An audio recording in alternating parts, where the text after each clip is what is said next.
Chapter 16. There he is. Bryce, said the old woman, get away from that rabbit. I ain't paying you to stand and stare. Yes, ma'am, said Bryce. He wiped his nose with the back of his hand and continued to look up at Edward. The boy's eyes were brown, with flecks of gold shining in them. Hey, he whispered to Edward. A crow settled on Edward's head, and the boy flapped his arms and shouted, Go on, get! And the bird spread his wings and flew away. Bryce, shouted the old woman. Ma'am, said Bryce, get away from that rabbit. Do your work. I ain't going to say again. Yes'm, said Bryce. He wiped his hand across his nose. I'll be back to catch you, he said to Edward. The rabbit spent the day hanging by his ears, baking in the hot sun, watching the old woman and Bryce weed and hoe the garden. Whenever the woman wasn't looking, Bryce raised his hand and waved. The birds circled over Edward's head, laughing at him. What was it like to have wings? Edward wondered. If he had had wings when he was tossed overboard, he would not have sunk to the bottom of the sea. Instead, he would have flown in the opposite direction, up into the deep, bright blue sky. And when Lolly took him to the dump, he would have flown out of the garbage and followed her and landed on her head, holding on with his sharp claws. And on the train, when the man kicked him, Edward would not have fallen to the ground. Instead, he would have risen up and sat on top of the train and laughed at the man. Caw, caw, caw. In the late afternoon, Bryce and the old lady left the field. Bryce winked at Edward as he walked past him. One of the crows lighted on Edward's shoulder and tapped with his beak at Edward's china face, reminding the rabbit with each tap that he had no wings, that not only could he not fly, he could not move on his own at all, in any way. Dusk descended over the field, and then came true dark. A whippoorwill sang out over and over again. Whippoorwill! Whippoorwill! It was the saddest sound Edward had ever heard. And then came another song, the hum of a harmonica. Bryce stepped out of the shadows. Hey, he said to Edward. He wiped his nose with the back of his hand and then played another bit of song on the harmonica. I bet you didn't think I'd come back, but here I am. I come to save you. Too late, thought Edward as Bryce climbed the pole and worked at the wires that were tied around his wrists. I'm nothing but a hollow rabbit. Too late, thought Edward as Bryce pulled the nails out of his ears. I am only a doll made of china. But when the last nail was out and he fell forward into Bryce's arms, the rabbit felt a rush of relief, and the feeling of relief was followed by one of joy. Perhaps, he thought, it is not too late, after all, for me to be saved. Chapter 17.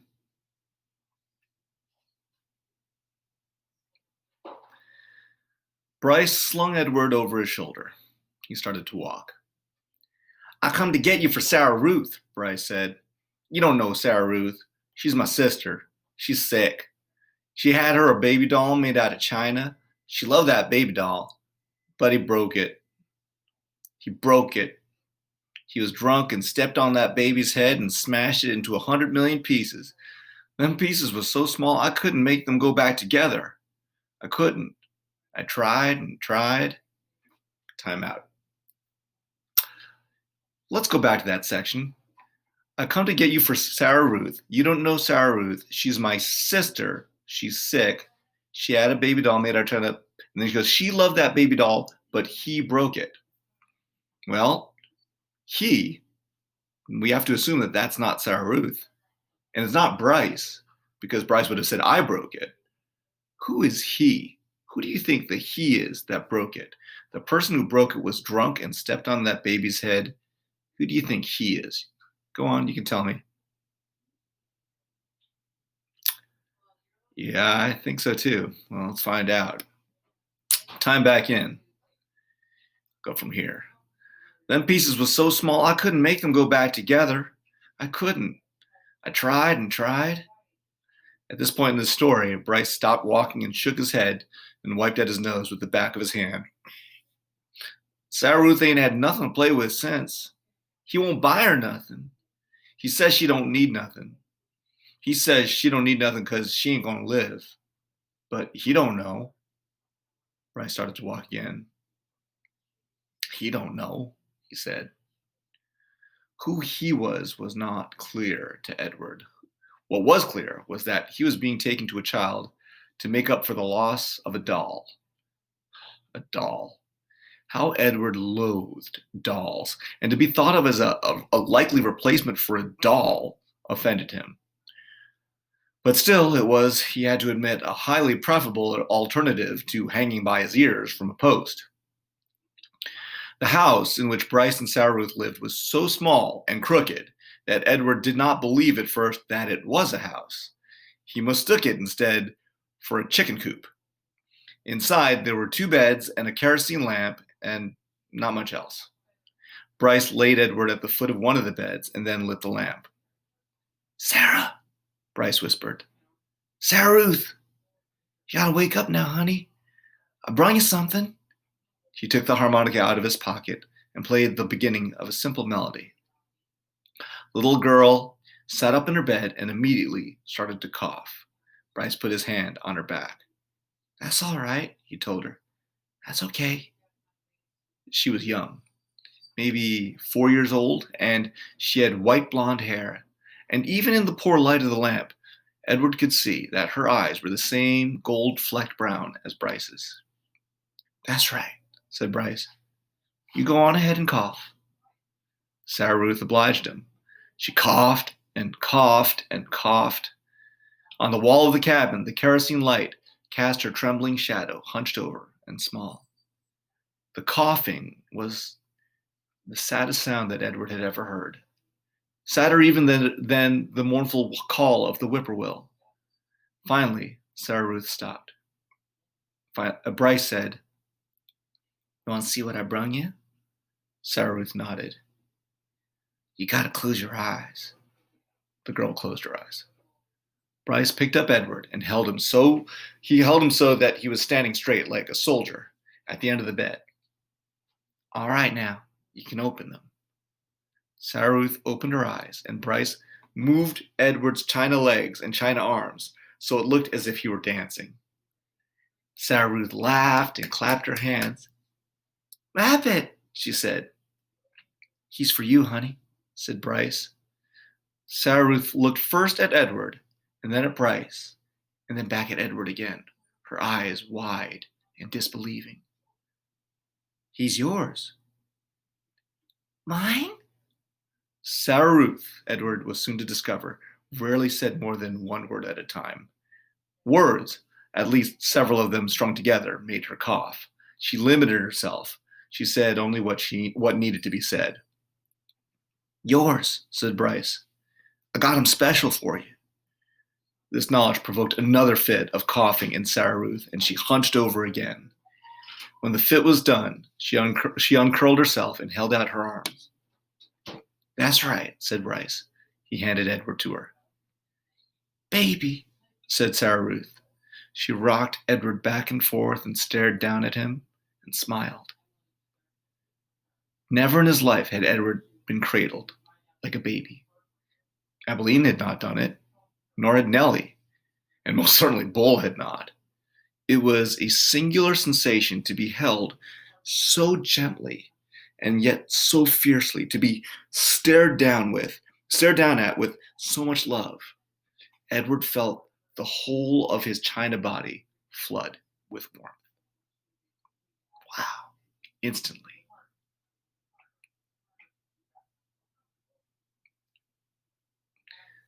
"You gonna give him a name, honey?" Bryce asked. "Jangles," said Sarah Ruth without taking her eyes off Edward. "Jangles, huh? That's a good name. I like that name." Bryce patted Sarah Ruth on the head. She continued to stare down at Edward. "Hush," she said to Edward as she rocked him back and forth. "From the minute I first seen him," said Bryce, "I knew he belonged to you. I said to myself, that rabbit is for Sarah Ruth for sure." "Jangles," murmured Sarah Ruth. Outside the cabin, thunder cracked, and then came the sound of rain falling on the tin roof. Sarah Ruth rocked Edward back and forth, and Bryce took out his harmonica and started to play, making his song keep rhythm with the rain. Chapter 18. Bryce and Sarah Ruth had a father. Early the next morning, when the light was gray and uncertain, Sarah Ruth was sitting up in bed coughing, and the father came home.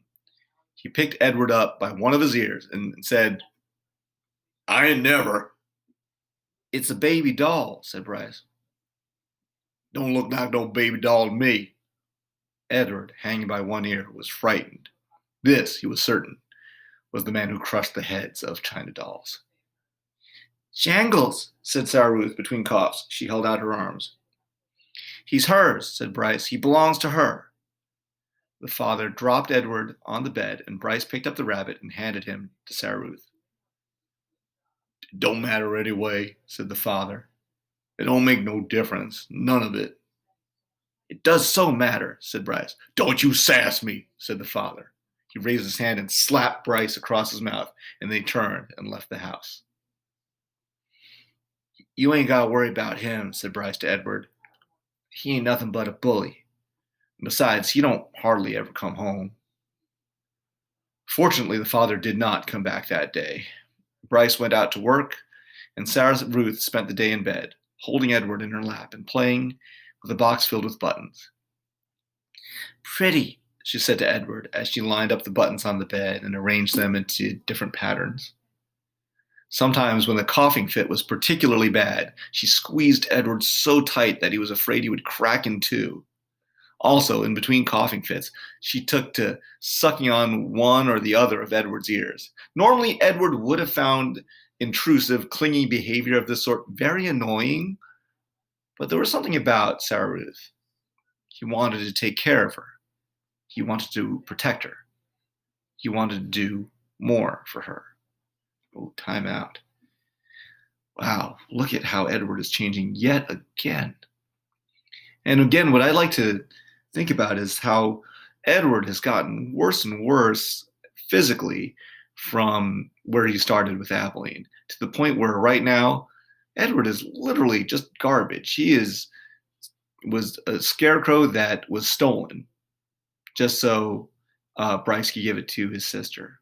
And yet Sarah Ruth treats him like a treasure, probably just as much. She probably loves him just as much as Abilene did, and maybe even more. So it's amazing to think how he's changed so much in this journey.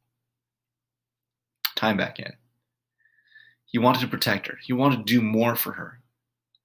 At the end of the day, Bryce returned with a biscuit for Sarah Ruth and a ball of twine for Edward. Sarah Ruth held the biscuit in both hands and took small, tentative bites. "You eat that all up, honey. Let me hold Jangles," said Bryce. "Him and me got a surprise for you." Bryce took Edward off in a corner of the room, and with his pocket knife, he cut off lengths of twine and tied them to Edward's arms and feet, and then tied the twine to sticks of wood. "See, all day I've been thinking about it," Bryce said.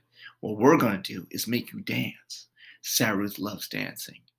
Mama used to hold on to her and dance her around the room." Time out. You see what Bryce is making out of Edward? Some of you know. What is it? All right, you got it. Let's keep on going. Time in. "You eating that biscuit?" Bryce called out to Sarah Ruth. "Uh-huh," said Sarah Ruth. "You hold on, honey. We got a surprise for you." Bryce stood up. "Close your eyes," he told her. He took Edward over to the bed and said, "Okay, you can open them now." Sarah Ruth opened her eyes. "Dance, Jangles," said Bryce, and then, moving the strings with the sticks with his one hand, Bryce made Edward dance and drop and sway, and the whole while, at the same time, with his other hand, he held onto the harmonica and played a bright and lively tune. Sarah Ruth laughed. She laughed until she started to cough, and then Bryce laid Edward down and took Sarah Ruth in his lap and rocked her and rubbed her back. "You want some fresh air?" he asked her. "Let's get you out of this nasty old air, huh?" Bryce carried his sister outside. He left Edward lying on the bed, and the rabbit, staring up at the smoke-stained ceiling, thought again about having wings. If he had them, he thought, he would fly high above the world to where the air was clear and sweet, and he would take Sarah Ruth with him. He would carry her in his arms, surely so high above the world she would be able to breathe without coughing. After a minute, Bryce came back inside, still carrying Sarah Ruth. She wants you too, he said. Jangles, said Sarah Ruth. She held out her arms. So Bryce held Sarah Ruth, and Sarah Ruth held Edward, and the three of them stood outside. Bryce said, "You gotta look for fallen stars. Them are the ones with magic." They were quiet for a long time, all three of them looking up at the sky. Sarah Ruth stopped coughing. Edward thought that maybe she had fallen asleep. "There," she said, and she pointed to a star streaking through the night sky. "Make a wish, honey," Bryce said, his voice high and tight. "That's your star. You make you a wish for anything you want."